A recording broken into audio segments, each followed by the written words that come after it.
সাইয়েদনা আদমের সামনে অনেকগুলো রুহু রাখা হলো। সাইয়েদনা আদম বললেন, এরা কারা?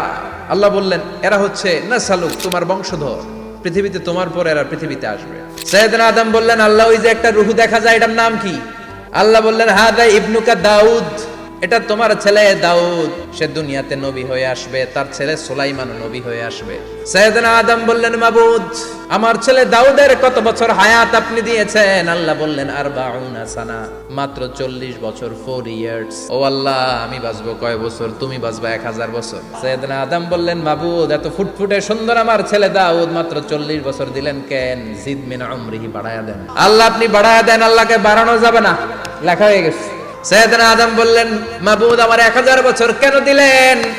আমার এই সুন্দর ফুটফুটে ছেলেটারে মাত্র শুধুমাত্র 40 বছর কেন দিলেন? ও মাবুদ, আমার 1000 বছরের দরকার নাই, আমার 1000 বছর থেকে 60 বছর আমি আমার ছেলেরে দিয়ে দিলাম।